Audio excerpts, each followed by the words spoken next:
Bien, muy buenos días. La Universidad de Magallanes agradece la participación de todos quienes se han sumado a la transmisión de este acto académico con el que nuestra Casa de Estudios Superiores dará por inaugurado oficialmente el año lectivo 2021. Oportunidad en la que se dictará la clase magistral Salud Mental en tiempos de pandemia, a cargo de la doctora Graciela Rojas Castillo, profesora titular y actual directora del Hospital Clínico de la Universidad de Chile. Quisiéramos saludar a las autoridades que presiden esta ceremonia y que nos acompañan a través de la plataforma Zoom. En primer lugar, al señor rector de la Universidad de Magallanes, al presidente de la Honorable Junta Directiva, al rector de la Universidad de Chile, al gobernador de la provincia de Magallanes, a los secretarios regionales ministeriales de Educación, Salud, Mujer y la Equidad de Género, al prorector de nuestra Casa de Estudio, señores vicerrectores y vicerrectora, autoridades y directivos universitarios y, por supuesto, a cada uno de los integrantes de la comunidad universitaria. Para dar inicio a este acto académico, el rector de la Universidad de Magallanes, doctor Juan Oyarzo Pérez, se referirá al desarrollo de este nuevo año lectivo y a los principales desafíos institucionales.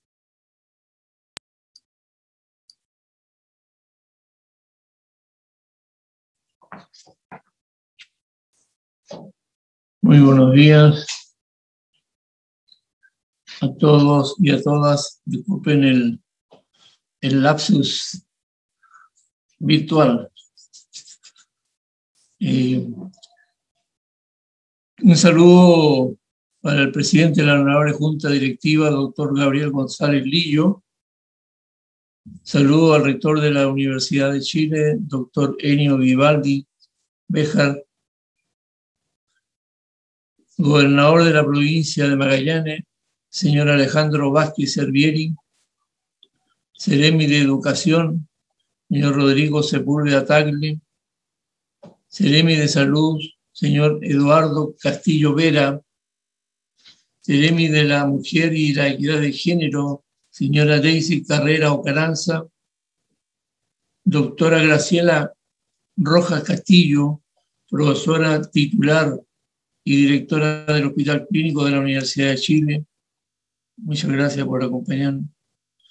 Autoridades de la Universidad de Magallanes, prorector doctor José Maripani, vicerrectora de Administración y Finanzas, señora Elizabeth Geldres Molina, vicerrector de Investigación y Posgrado, doctor Andrés Mancilla Muñoz, vicerrector de Vinculación con el Medio Subrogante, doctor Edmundo Mancilla, señora secretaria de la Universidad de Magallanes, señora Ruth Ortiz Suazo, representante de las universidades de Antofagasta y de la Frontera que nos acompañan, muchas gracias, y de la ilustre Municipalidad de Punta Arenas. Comunidad universitaria, académicos, funcionarios, estudiantes, especialmente un saludo para los estudiantes que ingresan a nuestra universidad. Señoras y señores, les doy la bienvenida a esta ceremonia que inaugura el año académico 2021 de la Universidad de Magallanes. Una ceremonia que hasta el 2019 habíamos hecho siempre de manera presencial y en el auditorio Ernesto Livassich, pero que en estas circunstancias pandémicas hemos decidido realizar de manera telemática, aprovechando la oportunidad de ampliar los horizontes de una sala de reuniones, cambiándola por la inmensidad de Internet. Esta ventana de comunicación con ustedes las abrimos gracias a la generosidad de nuestra invitada especial, la doctora Graciela Rojas Castillo, quien aceptó dictar una charla y conversar con nosotros acerca de un tema que está convirtiendo en una segunda pandemia ocasionada por los efectos del COVID, los problemas de salud mental. La doctora Rojas es médica cirujana, doctora en medicina, especialista en psiquiatría y salud mental. Es profesora titular y directora del Hospital Clínico José Joaquín Aguirre de la Universidad de Chile. Se desempeña en la Clínica Psiquiátrica Universitaria desde 1992 y forma parte de las comisiones académicas de los doctorados en salud pública y en ciencias médicas de la misma casa de estudio. Como académica, la doctora Rojas ha desarrollado una fructífera carrera. Su línea de investigación principal es la salud mental en los usuarios de atención primaria y la efectividad de programas de tratamiento colaborativo para la depresión en mujeres. La doctora Rojas ha formado parte de diversas comisiones ministeriales en el tema de salud mental y en forma muy especial aquellas que han dado origen a los programas ministeriales para el tratamiento de la patología depresiva. Actualmente es investigadora asociada del Instituto Milenio, Depresión y Personalidad y del Núcleo Milenio para mejorar la salud mental de adolescentes y jóvenes e investigadora senior del Núcleo Milenio de Desarrollo Social. Como responsable de un proyecto Fondesit, pretende demostrar la efectividad de la telepsiquiatría en el asesoramiento a equipos de salud que trabajan en zonas rurales y como co-investigadora de otros proyectos estudia las bases biológicas de la depresión y la efectividad de algunos tratamientos. Acá, rector Vivaldi y doctora Rojas, podríamos, pensando en la telemetría, formar un proyecto, me voy a salir del discurso, formar un proyecto que tenga que ver con el tema salud mental en la región, donde nuestros médicos, psiquiatras, junto con usted y nuestros profesionales de la universidad, podamos formalizar este proyecto con la ayuda del gobierno regional. Así que le aprovecho a pasarle el aviso también al señor gobernador para que nos apoyen. Agradecemos mucho el tiempo y voluntad, doctora Rojas, por compartir con esta comunidad universitaria y regional sus experiencias y conocimientos. No es fácil para nosotros vivir en condiciones de luz baja, clima cambiante, alto costo de la vida y menos cuando somos obligados y obligadas a quedarnos en casa por un bien común más grande que es reducir los contagios. Esperamos abordar con usted también esta realidad regional que nos sitúa en los primeros lugares de enfermedades mentales en Chile y que salgamos de esta charla y conversatorio con mayores herramientas para enfrentar esta situación. Muchas gracias.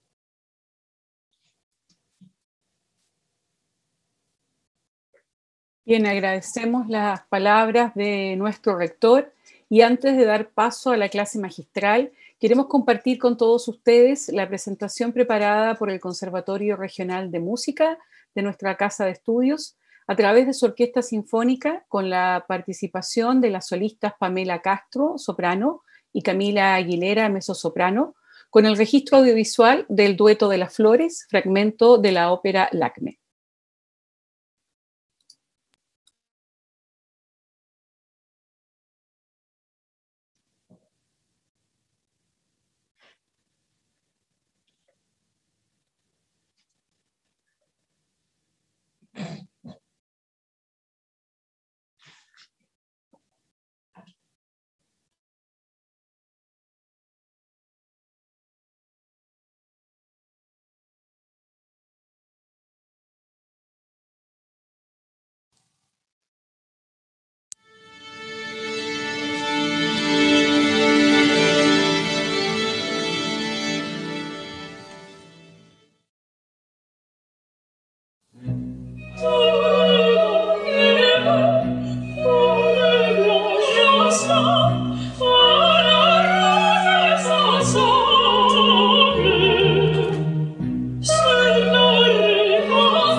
Agradecemos la presentación de nuestra Orquesta Sinfónica y de las solistas que los acompañaron. En este particular contexto, como ya mencionaba nuestro rector, de más de un año de pandemia, hemos querido enfocarnos en el ámbito de la salud e invitar a la destacada académica de la Universidad de Chile, doctora Graciela Rojas Castillo, para dictar la clase magistral Salud Mental en tiempos de pandemia. A su vez, queremos recordarles a quienes nos siguen a través de los canales de YouTube y de Zoom, que estaremos atentos a sus inquietudes y preguntas para hacerlas llegar a la doctora Rojas al final de su presentación y abrir así un espacio de conversación.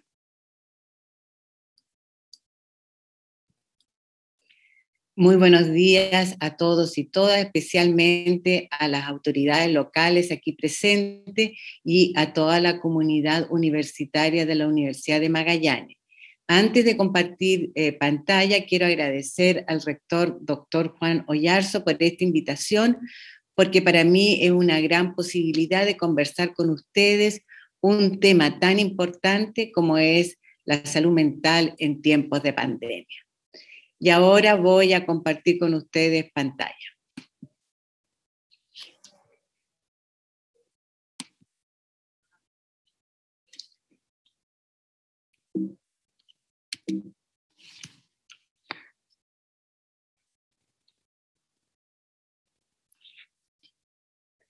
Bueno, el temario de hoy día tiene fundamentalmente 4 puntos. El primero es una reseña de lo que era la salud mental antes de la pandemia en nuestro país, luego la pandemia como desastre y evento de vida, posteriormente los efectos que tiene la pandemia en la salud mental y en sus diferentes grupos, y algunos lineamientos estratégicos para enfrentar la salud mental en tiempos de pandemia. Antes de la pandemia, Chile ya tenía un problema muy grande en el ámbito de la salud mental.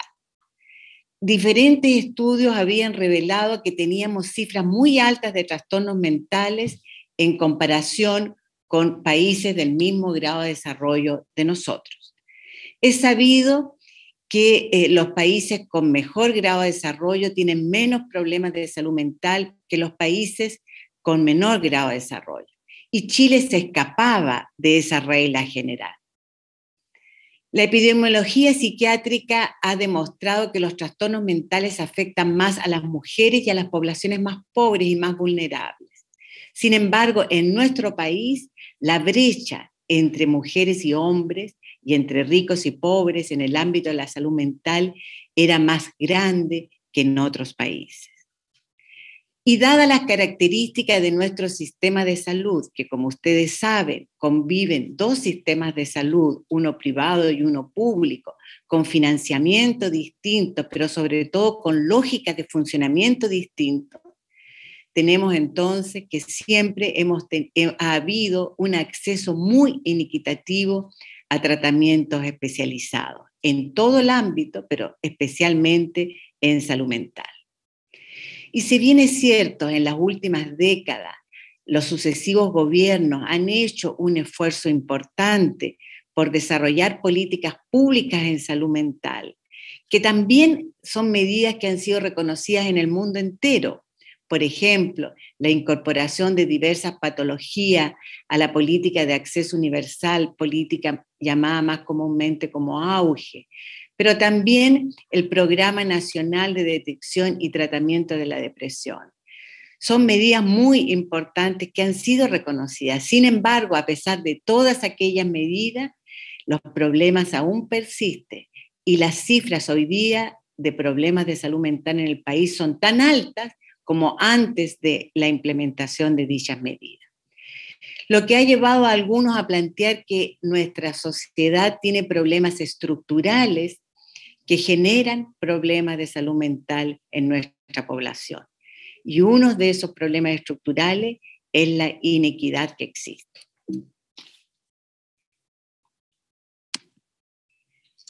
La pandemia como desastre y evento de vida. Una pandemia, esta y anteriormente, en el siglo pasado tuvimos la gripe española y en el intertanto hemos tenido otras pandemias y tendremos otras más, son desastres tan grandes y tan importantes como puede ser un gran terremoto, como puede ser un maremoto, como puede ser una guerra. Y constituyen eventos de vidas traumáticos y muy negativos para la salud mental. Una pandemia implica un riesgo de vida inminente para cada una de las personas. Y a nivel bien más profundo significa un trauma, una amenaza a nuestra integridad. Implica pérdida de seres queridos, pero también ha significado aislamiento social producto del confinamiento y del riesgo de contagio. Esto mismo ha provocado desintegración de relaciones interpersonales a nivel familiar, a nivel laboral y a nivel social en general. Ámbito que hoy día resienten mucho nuestros jóvenes muy acostumbrados a las relaciones sociales. Y como ya he sabido también, no solamente ha significado una crisis sanitaria, sino a través de una disminución brusca de los ingresos de la población, ha significado una crisis socioeconómica importante. La incertidumbre es un factor muy deleterio para la salud mental de la población y en este caso, particularmente de esta pandemia, ha sido un factor muy importante. No tenemos certeza si nos vamos a enfermar, si nos vamos a infectar, y si nos enfermamos, tampoco tenemos la certeza cómo va a ser el curso de la enfermedad. Las políticas implementadas tampoco han contribuido a generar certeza. Si uno conversa con un dueño de restaurante, le va a decir, yo no tengo certeza cómo voy a abrir el restaurante en la próxima fase, si tengo que sacar las mesas, si tengo que entrar las mesas, si puedo abrir, si no puedo abrir, si tengo que hacer delivery, en fin, una serie de factores que hacen que esas personas vivan en una constante incertidumbre que ya ha durado más de un año. Entonces, ¿qué efectos sabemos que tiene una pandemia como esta en la salud mental de la población? Sabemos que la pandemia no ha impactado igual a todos. Ha afectado más a las mujeres, sin duda. Las mujeres somos la columna vertebral de la familia en nuestra sociedad. Tenemos el cuidado de los hijos, tenemos la administración de la casa y tenemos también a nuestro cargo el cuidado de los enfermos y de los viejos. Y hoy día, cuando las mujeres habíamos avanzado en la incorporación al mundo laboral, nos encontramos frente a un retroceso enorme producto de la pandemia. Curiosamente, las mujeres que trabajamos tenemos menos riesgo de tener problemas de salud mental, a pesar de que significa una doble carga. hoy día hemos retrocedido enormemente. Y sabemos que en las mujeres se presentan más frecuentemente trastornos depresivos y ansiosos. Ha afectado también más a los niños y adolescentes. Ha habido una gran controversia en el mundo entero respecto a la apertura o cierre de las escuelas en los distintos grados de confinamiento. Y esto se entiende, porque las escuelas, los liceos, son laboratorios de habilidades sociales en nuestros niños y adolescentes. Y hoy día los hemos confinado a los hogares, donde tenemos padres estresados, donde tenemos violencia intrafamiliar, donde tenemos muchos miembros de la familia haciendo teletrabajo. Y entonces los niños están presentando trastornos ansiosos y algo que es bastante obvio, abuso del uso de tecnología y de las pantallas. Ha afectado más a las poblaciones más vulnerables. Hay gráficos muy interesantes hoy día publicados en la revista Science respecto a la situación de la ciudad de Santiago, una ciudad tremendamente segregada, donde demuestra que distintas variables relacionadas con la pandemia afectan más a los pobres que aquellas comunas de la zona oriente de Santiago. Las comunas más vulnerables han tenido menos acceso a hacerse test de detección del coronavirus. Estos se demoran más en ser procesados, pero también han tenido mayor frecuencia de la enfermedad y, lo que es peor, una mayor mortalidad. Del punto de vista de la salud mental, entonces, una población que ya estaba más afectada anteriormente, antes de la pandemia, entonces hoy día se le agregan todas aquellas variables que yo he mencionado. Se presentan con frecuencia trastornos conductuales y un malestar general. En toda la población se reconoce hoy día que ha habido un aumento generalizado del consumo de psicofármacos y un aumento de la violencia intrafamiliar. Curiosamente, no ha habido mayor consumo de alcohol, y esto es algo digno de estudio que probablemente va a tener consecuencias posteriores en políticas públicas, porque lo que se ha demostrado es que ha disminuido el consumo de alcohol en la población, y eso fundamentalmente debido por una menor disponibilidad del alcohol para su consumo. Este es un gráfico que apareció el año pasado y que es interesante de mirar. Aparecen aquí distintas olas, 4 olas se describen en este gráfico. La primera ola es de la enfermedad del COVID-19, con el riesgo de colapso sanitario y aumento importante de la mortalidad. Y se dice que cuando bajara esta primera ola íbamos a tener una segunda ola constituida por todas aquellas atenciones postergadas de enfermos agudos. Y una tercera ola con los enfermos crónicos cuyas atenciones habían sido postergadas para la atención de los pacientes COVID. Y luego entonces una cuarta ola determinada por el aumento de los trastornos mentales que empieza ya a crecer en la primera ola, pero que tiene un ascenso sostenido debido al impacto de la crisis económica, el desempleo, la pobreza y la desigualdad con que la pandemia afecta a los distintos grupos de la población. Hoy día, evidentemente, este gráfico es mucho más complejo porque aparece entonces una segunda ola del COVID con todas las consecuencias que nosotros en este momento estamos experimentando. Han habido ya distintas encuestas respecto a la salud mental, y esta de la Pontificia Universidad Católica con la Asociación Chilena de Seguridad revela que cerca de un 50% de la población, de las personas entre 21 y 68 años, evalúan que su estado de ánimo actual es peor o mucho peor en comparación con la situación antes de marzo del año pasado, antes de la pandemia. Y acá tenemos una encuesta de nuestra universidad, que es una encuesta longitudinal, donde se comparan las primeras semanas de la pandemia por COVID-19, tomando en cuenta las medidas de aislamiento y cuarentena, y se le pregunta a la población cómo evalúa su estado de ánimo actual.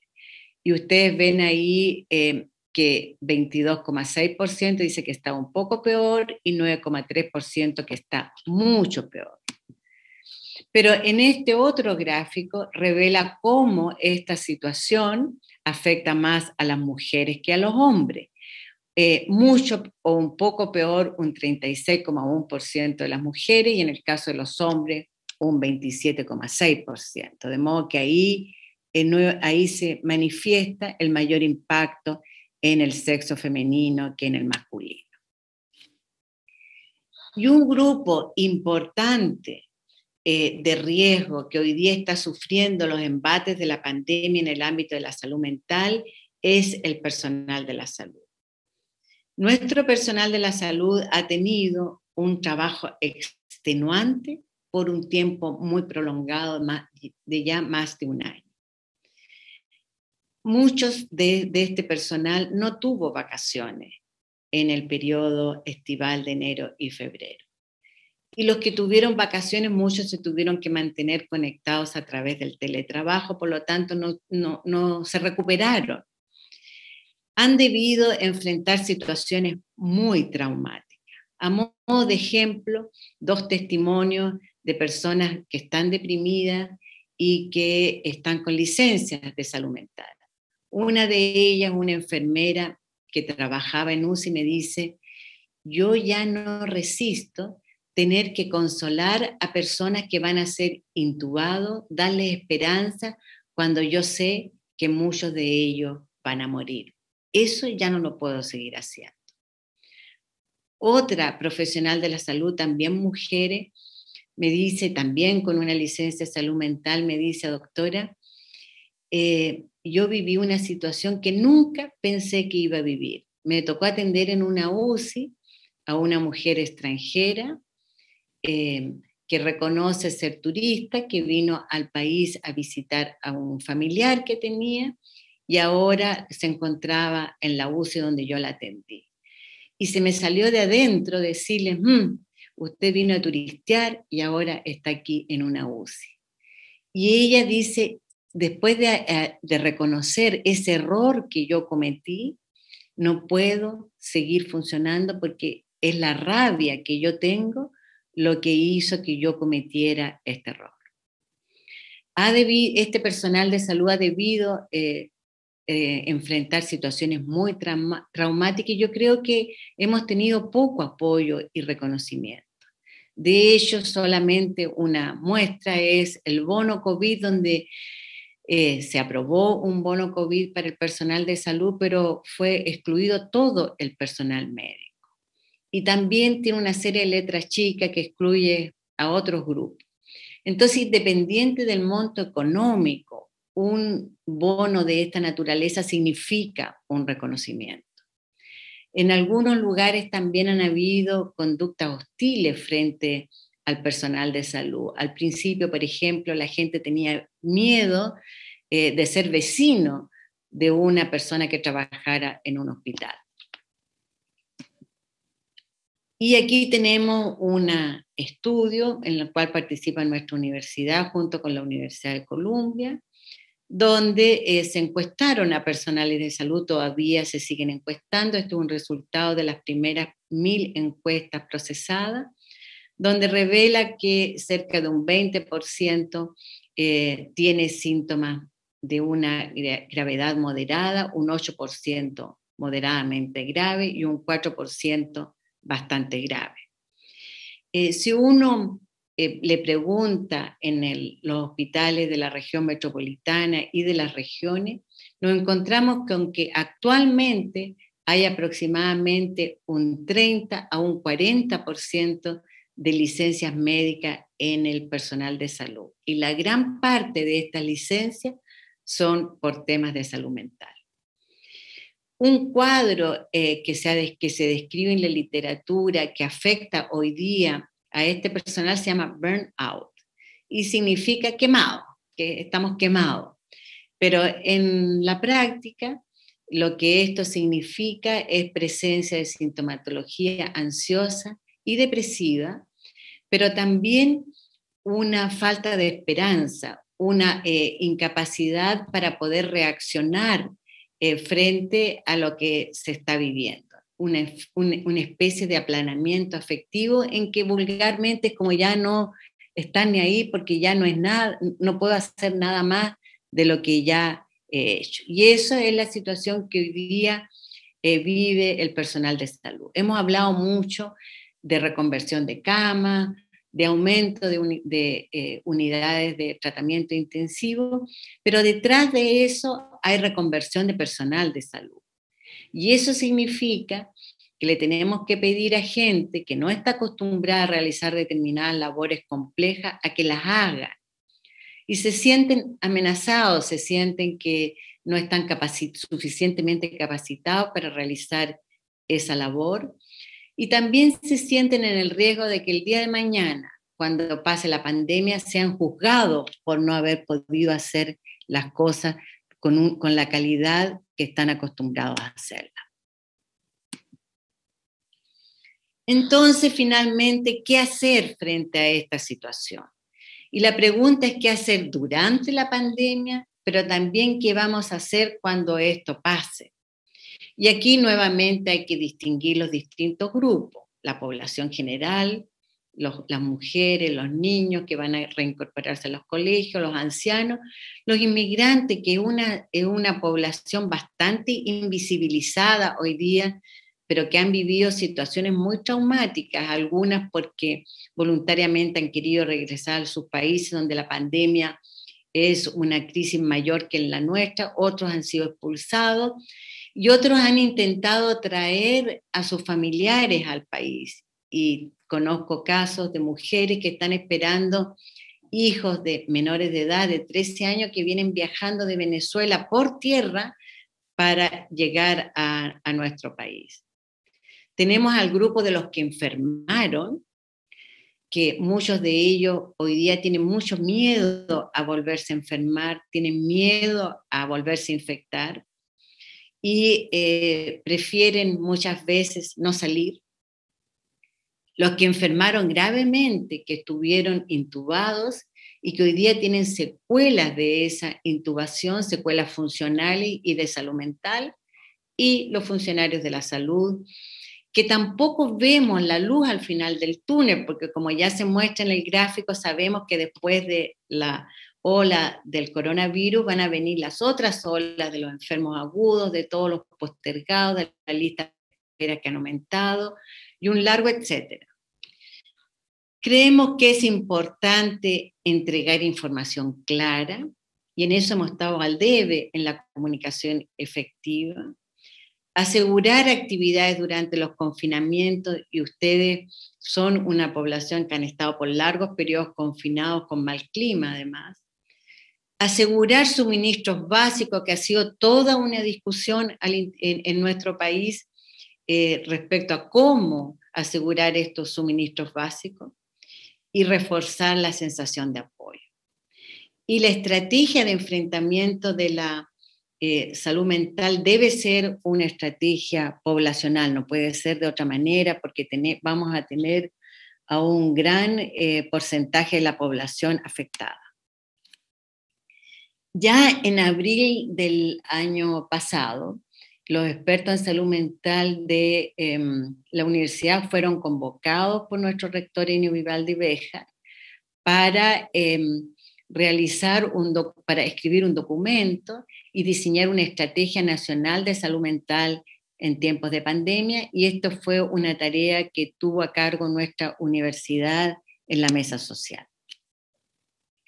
Y dijimos que era necesario priorizar la salud mental con un plan nacional de enfrentamiento a la pandemia. En ese momento, sobre todo al inicio, se ponía mucho énfasis en el tratamiento de los pacientes graves, entonces nosotros dijimos, aquí también hay que incorporar una mirada de salud mental, porque la salud mental no es solo ausencia de enfermedad, sino también bienestar subjetivo, satisfacción y capacidad de desarrollo respecto a los proyectos de vida.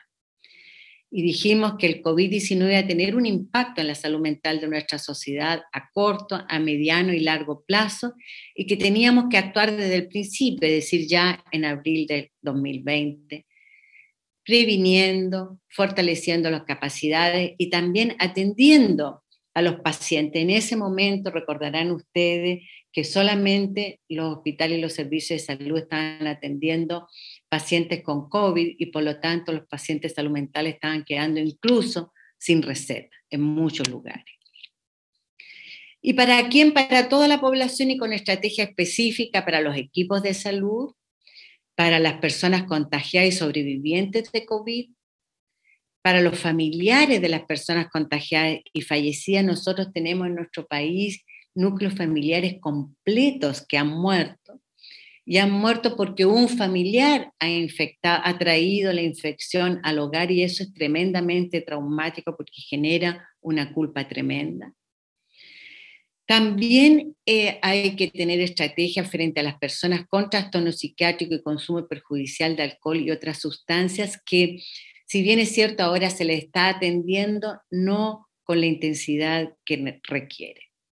Las personas mayores que han sido también discriminadas, recuerden ustedes que en algún momento se dictaron medidas bastante discriminatorias prohibiendo salir a las personas mayores de 75 años o restringiéndole el espacio donde podían movilizarse. Y por supuesto a los niños, niñas y adolescentes. Las mujeres que han tenido una sobrecarga tremenda en las labores del hogar y también en el trabajo. Las personas con dependencia y discapacidad y las personas con privadas de libertad que están en las cárceles con una amenaza tremenda para su integridad física. Los cesantes, las personas con precariedad laboral y las personas, los inmigrantes. Dijimos que para la estrategia de salud mental en situación de pandemia habían distintas áreas de trabajo. Por un lado, planes y programas de apoyo e intervención psicosocial, gestión de la atención con un refuerzo de la atención en atención primaria y en los servicios de salud general, capacitación y cuidado del personal que trabaja en el sector salud. Si vamos a reconvertir y no tenemos tiempo para entregar todas las herramientas necesarias, por lo menos tienen que tener la supervisión de los expertos. Trabajo colaborativo entre el sector salud y los medios de comunicación que muchas veces generan una alarma en la población y no entregan suficientes medidas de educación.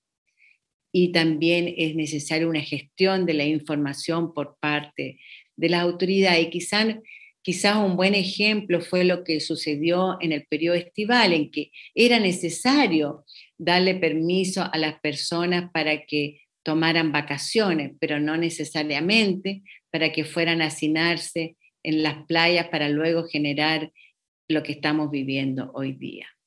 Es necesario, por lo tanto, educación sociosanitaria y medidas de apoyo a las personas en confinamiento. Y obviamente todo lo que estamos viviendo genera muchos insumos para la investigación y la innovación. La estrategia de salud mental en situación de pandemia debe ser integrada y universal, con enfoque de derecho de género, teniendo en cuenta el curso de vida, la inclusión y la equidad. Debiera haber una articulación territorial con una coordinación importante entre los distintos actores, tanto a nivel nacional, regional como territorial. Debe haber participación de la ciudadanía y de los distintos actores considerando los recursos y las capacidades actualmente existentes en las comunidades para enfrentar la pandemia. Debe tenerse en cuenta el desarrollo humano y socioeconómico, incorporar una perspectiva integral sin que prevalezcan necesariamente los factores económicos por sobre los sociales. Y ya dije, la intersectorialidad con una coordinación de los actores de los distintos ministerios y las distintas academias, de la academia y las autoridades, y de los distintos CEREMI. La salud mental debe ser considerada de manera transversal en las medidas tomadas por las autoridades. Ejemplos de medida. La telemedicina ha sido una herramienta importante y si bien es cierto, en salud mental estamos relativamente atrasados en comparación, por ejemplo, con la radiología. Hoy día la telemedicina es una herramienta muy importante para lograr que distintas personas y más personas puedan acceder a atención en salud mental. Hay que asegurar la continuidad de la atención a las personas con problemas de salud mental, no necesariamente con una atención especializada, puede ser entregada la atención por el equipo de salud general con una supervisión especial.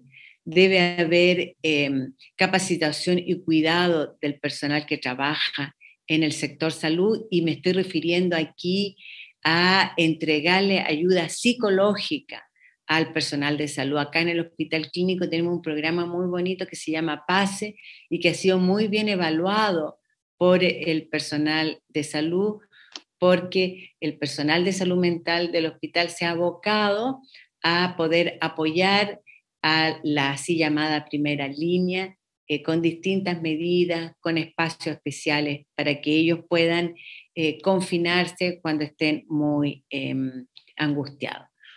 Los medios de comunicación tienen un rol muy importante, como ya se ha demostrado, y hay que informar las medidas y entregar las razones de estas medidas, regulando la sobreinformación. La información esta debe ser oportuna, práctica, veraz, coherente y basada siempre en el bien común y de acuerdo a la evidencia. La psicoeducación también es muy importante. Muchas veces no es necesario una psicoterapia profunda, pero sí medidas de psicoeducación. Y el apoyo a las personas en confinamiento, hemos dicho que es necesario flexibilizar el confinamiento cortos que no siempre se han cumplido.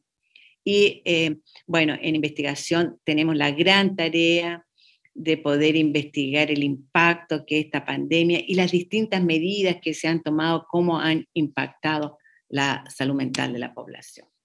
Y entonces la antigua pirámide de atención nuevamente nos ayuda para tratar de entender que la gran mayoría de la población no necesita servicios especializados, pero sí consideraciones sociales y aseguramiento de servicios básicos. Y solamente la cúspide de la pirámide va a necesitar servicios especializados por profesionales expertos de salud mental. Me estoy refiriendo a psiquiatras, psicólogos, ¿no? Bueno, y hemos dicho que también la estrategia debe tener algunos principios que deben guiar esta estrategia. Uno es flexibilizar para facilitar las regulaciones de la vida cotidiana, no pueden ser percibidas como un problema más que nos va a estresar nuestras capacidades de adaptación. Hay que visibilizar para potenciar las personas, familias y comunidades. Ya algunas han desarrollado estrategias creativas de enfrentamiento que debieran ser socializadas y valoradas.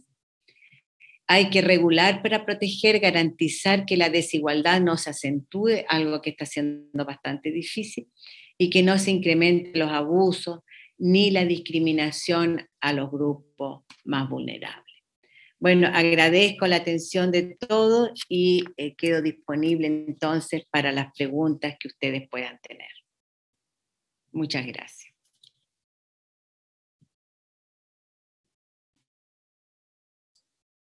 Muchas gracias, doctora, por esta excelente presentación.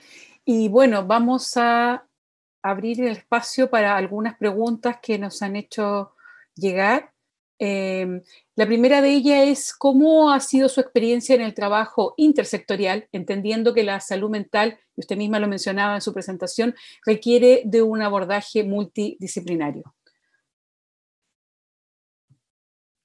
Bueno, yo creo que En primer lugar, fue muy importante que nosotros, a través de nuestro rector, pudiéramos en la mesa social jugar un rol importante para instalar el tema de la salud mental. Yo creo que eso fue una contribución enorme que nosotros hicimos, y agradecemos también al rector porque con su autoridad logró convencer a las otras autoridades en la mesa social para que este tema fuera importante, para que el Ministerio de Salud se le asignaran más recursos para esto, para que instalaran nuevos programas, y en ese sentido creo que eso fue un gran paso que nosotros dimos. Ahora, obviamente, a niveles locales se requiere esta intersectorialidad, porque por decirles algo muy elemental, si la gente no tiene que comer,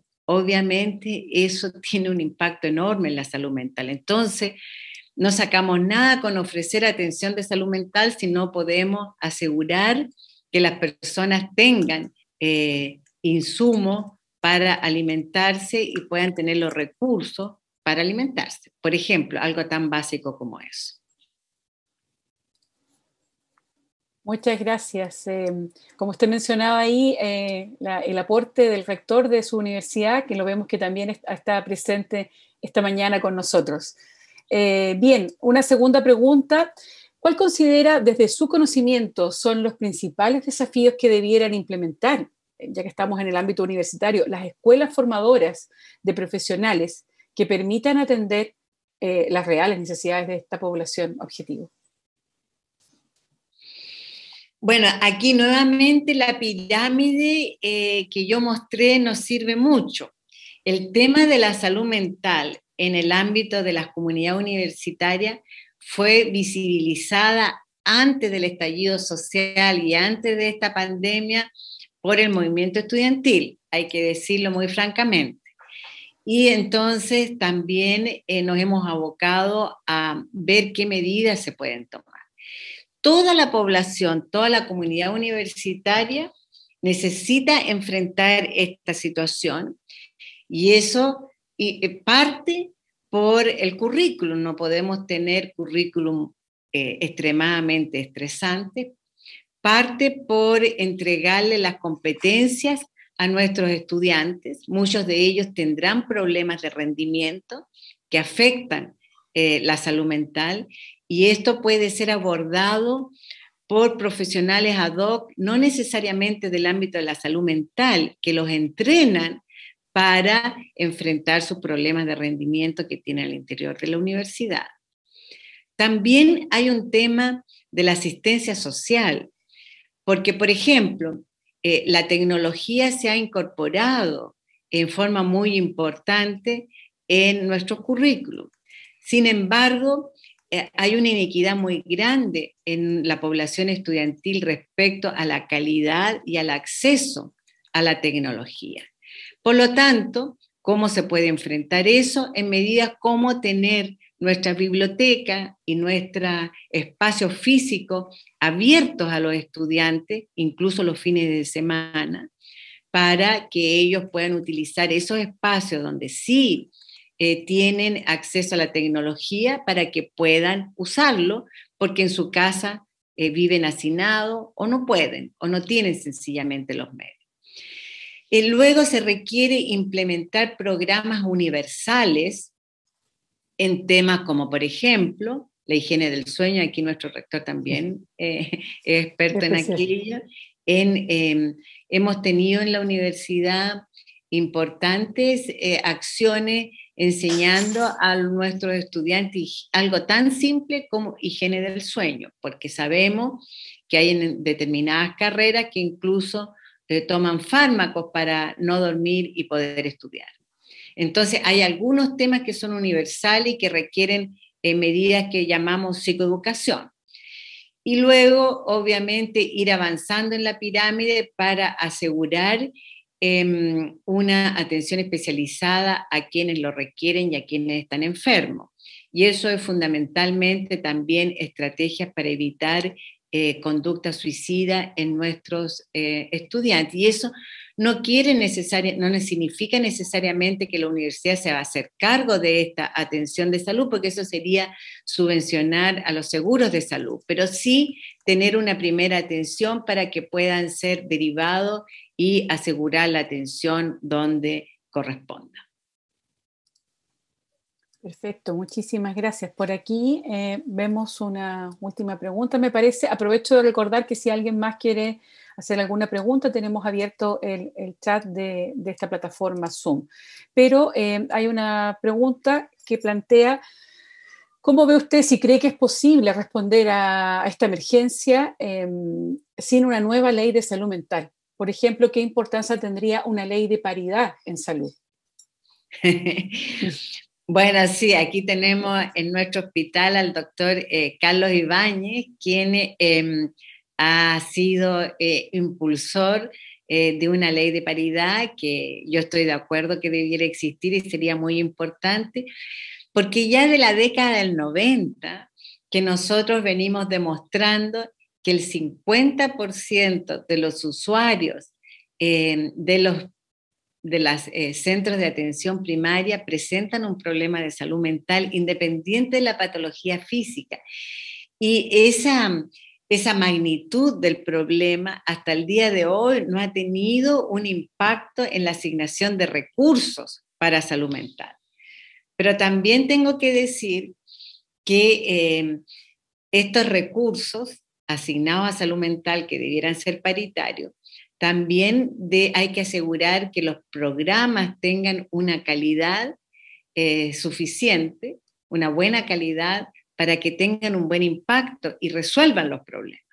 Pero yo ya dije que aquí se requieren medidas bien estructurales, porque algunos sostienen que somos una fábrica de producción de problemas de salud mental y que prácticamente los recursos serían inagotables si es que no cambiamos algunos temas estructurales de nuestra sociedad que tienen que ver con la inequidad, que tienen que ver con las expectativas desmesuradas, que tienen que ver con la falta de cohesión social, con la falta de solidaridad que existe en nuestra población. A lo mejor podríamos ser más pobres, pero con una mejor distribución de los ingresos, de la riqueza, con mayor cohesión social y con mayor solidaridad. Muchísimas gracias, doctora. Me parece que no hay más preguntas, solo felicitaciones y agradecimientos por su presentación esta mañana. Yo quiero darle el paso a nuestro rector para que abra su micrófono. Tradicionalmente, si nos hubiéramos encontrado en el auditorio, nuestra manera de agradecerle hubiera sido entregándole un presente institucional.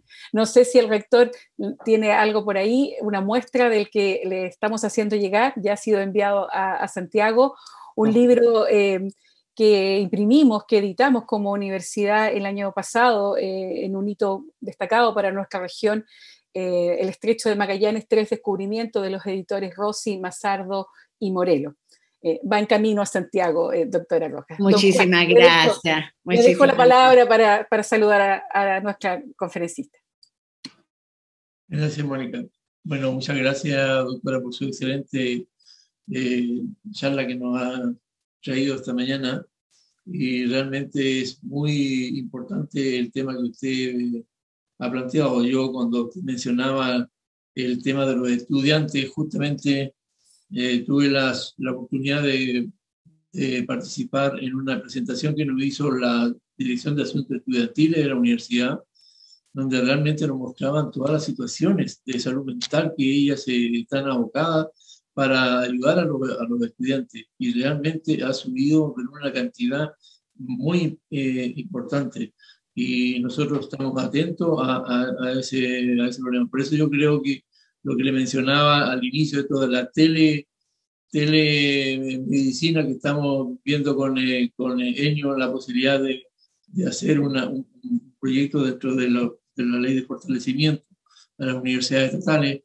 formalizar un proyecto que tiene que ver con salud en general, en la telemedicina, y involucrar, por supuesto, el tema de la telemedicina, de salud mental. Yo creo que sería muy importante que ustedes nos pudiesen cooperar y ayudar por parte de ellos. Yo creo que no va a tener ningún problema en que nos puedan cooperar ustedes como universidad. Siempre ha estado dispuesto en eso y agradezco a Enio el aporte que siempre nos brinda.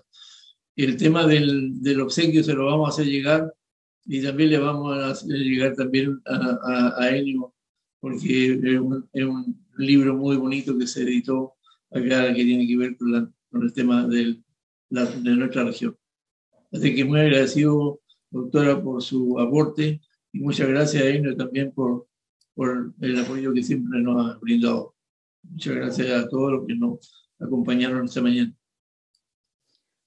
Muy bien, con las palabras de nuestro rector, vamos cerrando esta jornada, esta actividad académica. Una vez más, agradecemos a todos quienes se han conectado por participar en este importante acto académico. Esperamos seguir encontrándonos por esta vía hasta que las condiciones sanitarias nos permitan retomar en plenitud la actividad universitaria. Muy buenas tardes.